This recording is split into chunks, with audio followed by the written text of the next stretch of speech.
अस्सलामुअलैकुम। उम्मीद है सब ठीक ठाक फिट फाट खैरियत से हो। So welcome to another video and आज हम बात करने वाले हैं हांजू फाउंडेशन की स्कॉलरशिप के बारे में। स्कॉलरशिप है, इसके बारे में मैं आपको इन्फॉर्मेशन प्रोवाइड करने वाली हूँ। किस तरीके से अप्लाई करना है, कैसे आपको जो है वो इसके लिए आप एलिजिबल होगे, क्या क्या क्राइटेरिया है, क्या क्या चीजें हैं, ये तमाम चीजें मैं आज आपको बताने वाली हूँ। बट उससे पहले आप लोगों से एक रिक्वेस्ट है कि अगर अभी तक चैनल को सब्सक्राइब नहीं किया है तो फर्स्ट ऑफ ऑल चैनल को सब्सक्राइब कर दीजिए एंड साथ में नीचे देखा बेल आइकन को प्रेस करना बिल्कुल, ताकि जब भी जो भी लेटेस्ट वीडियोस एंड अपडेट्स वगैरह चैनल पर आए उसका नोटिफिकेशन आपके नोटिफिकेशन बार में आ जाए। तो ये सब करने के बाद अब जो है वो मैं आपको बताती हूँ इस स्कॉलरशिप के बारे में, किस तरीके से आपने इस स्कॉलरशिप को अवेल करना है। ठीक है, सो सबसे पहले हमारा जो सवाल है, हांजू स्कॉलरशिप, हांजू फाउंडेशन की जो ये स्कॉलरशिप है वो है किसकी।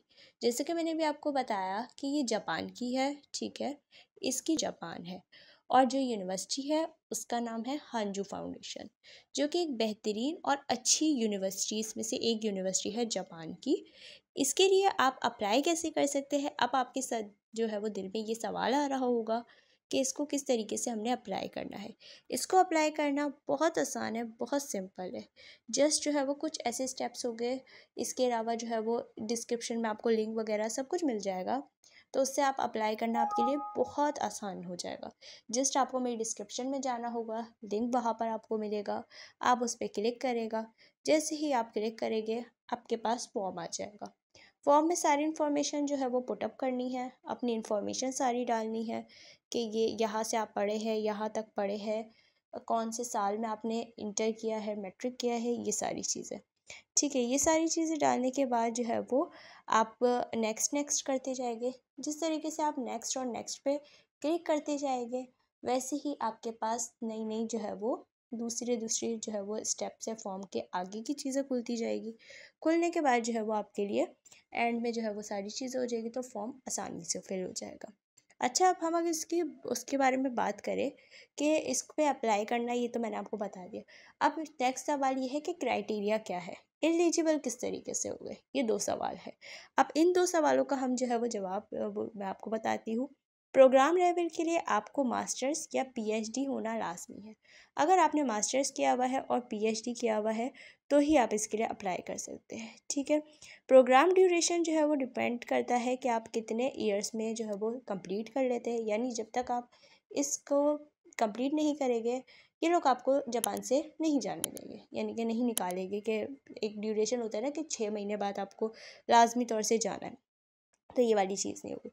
इसके अलावा इसके बेनिफिट्स ये है कि ये आपको जो है वो 1 से 2 साल के लिए जो है वो मतलब हांजू इस फाउंडेशन वाले जो है वो आपको, अगर आप 1 से 2 साल रुकते हैं तो ये आपको जो है वो जापान की करेंसी में जो है वो पैसे भी पे करेंगे, जो कि आपके लिए मतलब ये होगा कि अगर आप 3 साल रुक रहे हैं तो दूसरे हो गए, 6 साल रुक रहे हैं तो फिर कुछ और पैसे हो गए। यानी कि साल के लिहाज से डिपेंड करता है। 1 से 2 साल वालों के लिए कुछ अलग पैसे हैं, मतलब थोड़े पैसे, फिर उनसे ज़्यादा वालों के लिए 3 साल वालों के लिए थोड़े ज़्यादा पैसे, फिर 6 साल वालों के लिए उससे भी ज़्यादा पैसे। ठीक है, इसका एलिजिबिलिटी क्राइटेरिया क्या है, अब हमारे क्वेश्चन ये आ रहा होगा दिमाग में। ठीक है, आप जो है वो जो है आपको जापानीज के यानी कि जापान के जो है वो सिटीज़न ना हो, यानी पाकिस्तान के हो, अमेरिका के हो, कहीं के भी हो, दुनिया के, श्रीलंका के हो, बांग्लादेश के हो, कहीं के भी हो, लेकिन जापान में नहीं रहते हो। ठीक है, जापान वाले इसके लिए अप्लाई नहीं कर सकते।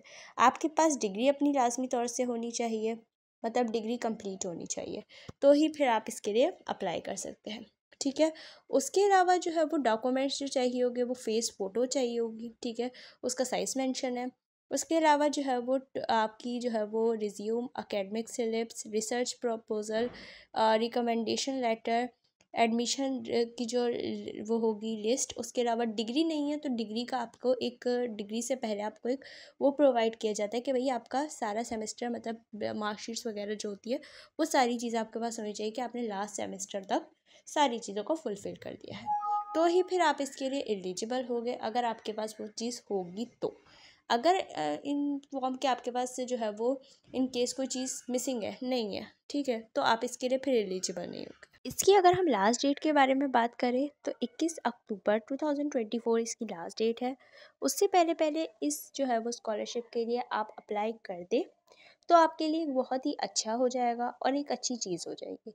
लेकिन इन केस आप नहीं कर पाते, अगर 31 अक्टूबर से पहले यानी कि 29 को 28 को, तो उस फिर आप कोशिश करेगा कि आप 30 को ही इसके लिए अप्लाई कर दें। लेकिन उससे पहले कोशिश करेगा कि आप इसके लिए अप्लाई कर दें, तो आपके जो है वो चांसेस ज़्यादा बढ़ जाएंगे कि आप इस जो है वो स्कॉलरशिप के लिए सेलेक्ट हो सकते हैं। क्योंकि बहुत सारे बच्चे करने वाले हैं, दुनिया भर से बच्चे इसके लिए जो है वो अप्लाई करेंगे।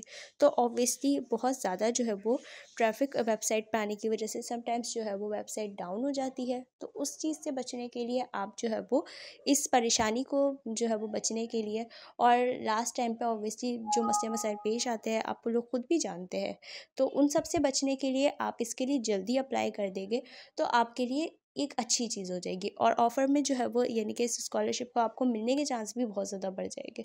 तो मैं कहूँगी कि इसके लिए जल्दी अप्लाई कर लें, आँख बंद करके इसके लिए अप्लाई करें, क्योंकि इससे अच्छी ऑफ़र मेरे ख़्याल से अभी तक स्टूडेंट्स को कोई नहीं मिली होगी। तो इसको जो है वो आपका इसमें फ़ायदा ही फ़ायदा है। अपने फ़ायदे के लिए इसको जो है वो ज़रूर अवेल करें। और हानजू फाउंडेशन का नाम तो वैसे ही जापान की फ़ेमस फाउंडेशंस में आता है, तो इसलिए ये एक अच्छी और एक मायारी और एक पायदार जो है ना वो स्कॉलरशिप है। तो इसके लिए अप्लाई लाज़मी तौर से करें और मुझे ज़रूर बताइएगा कि आपने इसके लिए अप्लाई कर दिया है नहीं किया, कमेंट सेशन में ज़रूर बताएगा। कोई क्यूरी वगैरह फिर भी अभी कोई है दिमाग में, तो उसको भी कमेंट सेशन में आप लोग मेरे साथ डिस्कस कर सकते हैं। मैं बिल्कुल आपको उसकी क्यूरी का जवाब दूँगी, उस बात को डिस्कस करूँगी आपके साथ।